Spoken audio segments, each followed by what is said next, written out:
Very good morning, dear students. We have been discussing the major aspects of aquatic microbiology and the distribution of microorganisms in freshwater, marine water, and brackish water. And the next topic mentioned in the syllabus, the factors influencing microbial growth and distribution.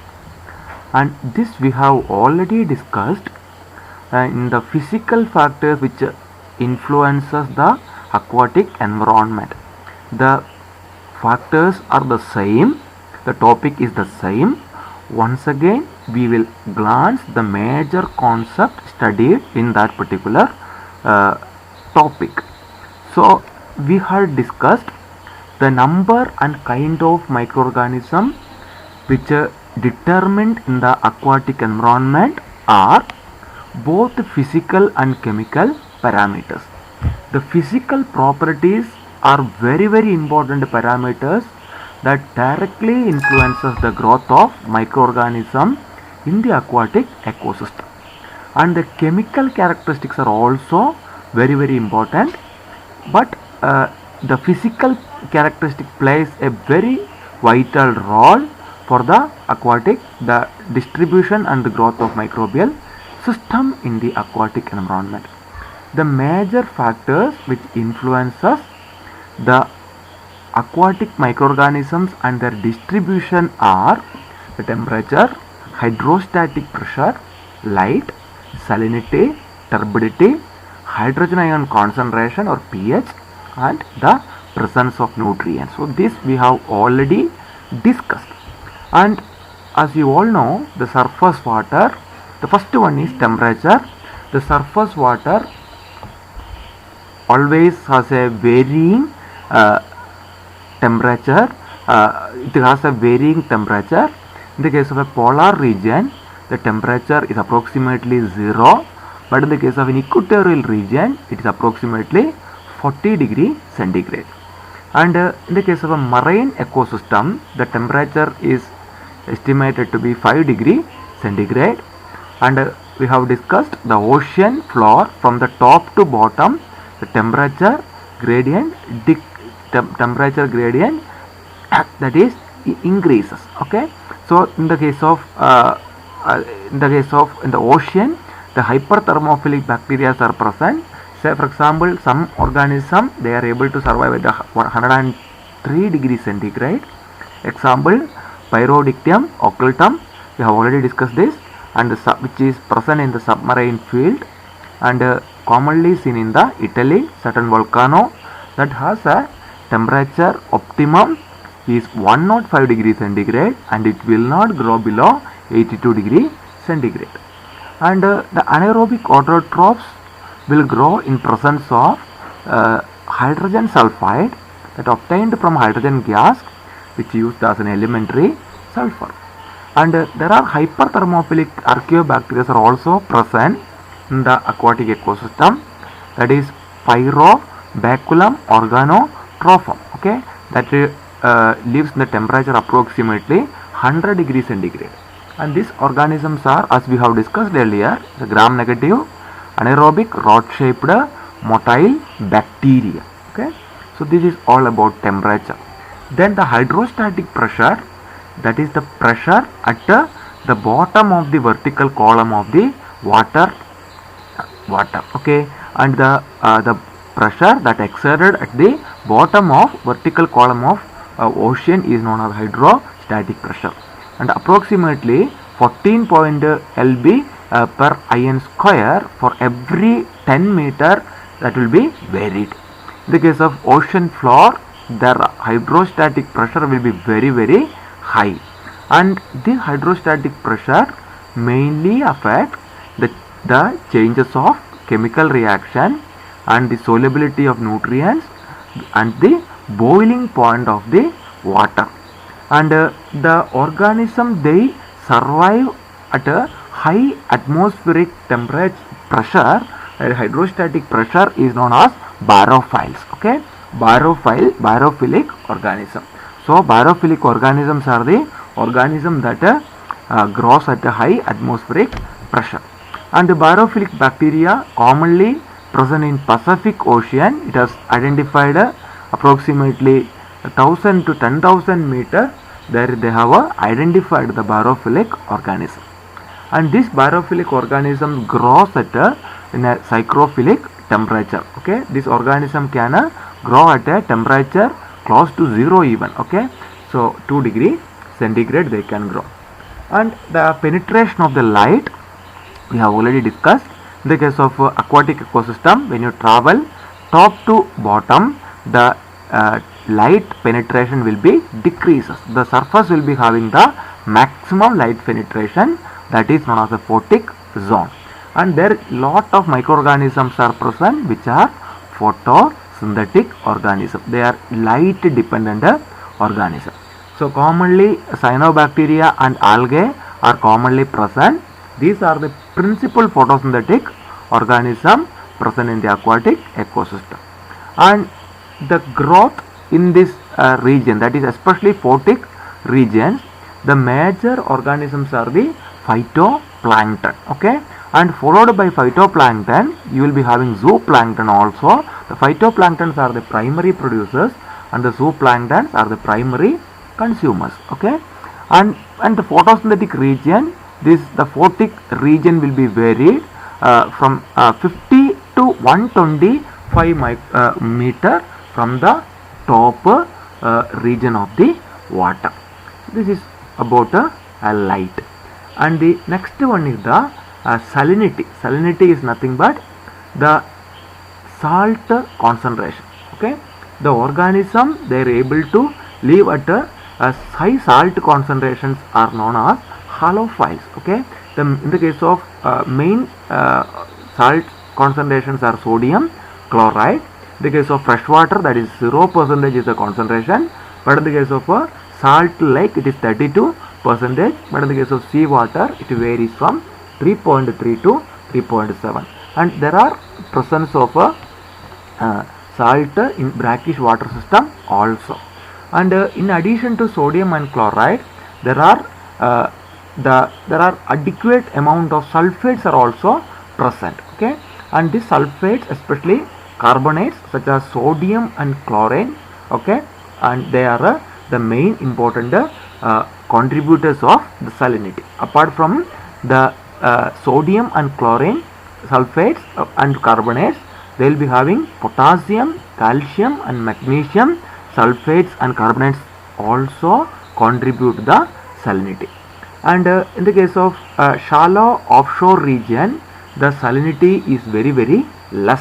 Okay, and in the case of, we have discussed brackish water, the salt concentration varies, especially estuaries. Okay, and the marine organism, the salt concentration, we have seen this one, but commonly they will be able to grow 2.5 to 4 degree for a percentage they will be able to survive. Okay, that is marine organism. So that is a speciality of halophiles.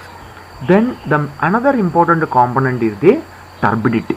Okay, turbidity of the water contribute mainly 3 important parameters. The turbidity is due to mainly 3 important parameters: the particles, especially minerals, that is deposited in the water, and next one is the detritus, that is the particulate organic material that will be obtained from the degradation of the cellulose, hemicellulose, lignin, chitin, etc. That is known as a detritus. Okay, next one is the microorganism that is commonly present in the aquatic ecosystem. And if the turbidity of the water is high, the penetration power is very less. Okay, and the turbidity of the water is less, the penetration power will be high. Okay, so that will be inversely proportional. Okay, then here the particulate matter that is commonly attached to the microorganism, such kind of microorganisms are known as epibacteria. Okay, epibacteria are the organism that is specifically attached to the particulate matter, and this attachment benefit both the organism. Such kind of organisms are known as epibacteria. And the next one is the pH. Hydrogen ion concentration is the another very important factor that influences the growth and distribution of the microorganism in the aquatic ecosystem. And the pH of the aquatic microorganism generally 6.5 to 8.5, as you all know. And the pH of the seawater that can be high due to the presence of the several components, minerals, as well as the sodium chloride concentration. And generally it will be 7.5 to 8.5. Okay, and the organism, they will be able to grow best at 7 to 7.6. And the pH generally it will be varying lake and river because they are the freshwater ecosystem, but it will be vary. Okay, and but in the case of other region, it will be again there will be a variation. And the salt lake in Africa that has certain archaeobacteria, they are able to survive at a pH range of 11.5, and some archaeobacteria they will be able to survive the pH of even 10. And in the case of marine ecosystem, the common organism they will be able to survive in the marine ecosystems are Staphylococcus, okay, similarly Vibrio, Desulfovibrio, all those organisms they will be able to survive a high pH level. Okay, and generally coliforms are able to survive 7.2 to 7.6. Okay, and there are some acidic organisms are also there. Here some of the archaeobacteria, they are highly acidophilic organisms, even they can survive at a pH of 1. Okay, that is all about the pH. And another important major parameter that influences the growth and distribution of microorganisms in the aquatic ecosystems are the nutrients. Okay, and the nutrients are the amount and kind of organic and inorganic materials that is commonly present in the aquatic ecosystem.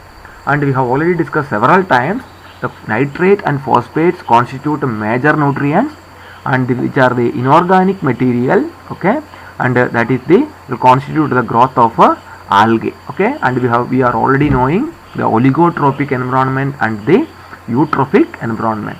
The concentration of the nitrate as well as phosphate, if it is increases, it leads to the excessive growth of the algae, and that will be leads to lot of problem, especially the depletion of oxygen in the aquatic ecosystem, and that will create that contribute lot of toxins also, and that is known as a eutrophication. And if the concentration of the nitrate as well as phosphate is very less, then there will be less growth of the organism also. That is known as oligotrophic organism. The another important parameter is the nutrient load. The nutrient load, the ocean, that will be stable and the low nutrient load. Okay, and nutrient load is the quantity of the nutrients that is commonly present in the aquatic ecosystem. The quantity of the nutrients that is commonly present in the aquatic ecosystem. So the domestic water contribute intermittent nutrient load, but in the case of ocean, that will be stable and low nutrient load. But in the case of there are the areas, okay, industrial waste, such as so many industrial waste that contribute to the toxic chemicals such as mercury, okay, lead, etc. And if the waste are coming from pharmaceutical industry, that cause the antimicrobial substance that release to the aquatic ecosystem and permit the growth of the resistant organism. When this particular organism, they are adjusting with this antimicrobial substances, then they will be able to adapt in that particular environment, and they will be able to resist to that particular environment. And you can see Pseudomonas is a common mercury resistant organism, and several organisms, gram negative as well as gram positive organisms, they have emerged as a antibiotic microbial resistant organism. They will be able to develop the resistant mechanism. We have discussed what are the major types of resistant mechanism that is commonly present. Okay, that we have already discussed in the previous chapter. Okay, then this particular organism, they will convert mercury to methyl mercury and remove the toxicity of the mercury from the aquatic ecosystem. So these are the major aspects about the nutrient. So these are the major parameters that influences the growth and distribution of microorganisms present in the aquatic ecosystem. So once again we can conclude, okay, the major factors and kind of microorganisms are present in the ecosystem, and the major factors are the temperature, the hydrostatic pressure, light, salinity, turbidity, hydrogen ion concentration or pH, and nutrients. Okay, and the thermophilic and hyperthermophilic bacteria commonly present in the aquatic ecosystem. Anaerobic or autotrophic organisms are also present. We have discussed the term like barophiles. Okay, then the organism they are able to survive at least high hydrostatic pressure. Okay, halophiles they are able to survive at a high salt concentration, and epibacteria are the bacteria they are able to attach to the particulate matter. Okay, that is known as epibacteria. The amount of nutrient that is commonly present in the water, that is known as nutrient load, and the excessive growth of algae will takes place if the nutrient concentration of especially phosphate and nitrates are increases, and that will leads to the concentration that will leads to the massive growth of algae, that is algal bloom we have already discussed, and that is known as eutrophication. So this is all about today's topic. So you can refer so many textbook. Okay, so thank you very much for listening this class. Okay, if you are having any clarifications, you can ask me and you can mail me. Have a great learning. Take care.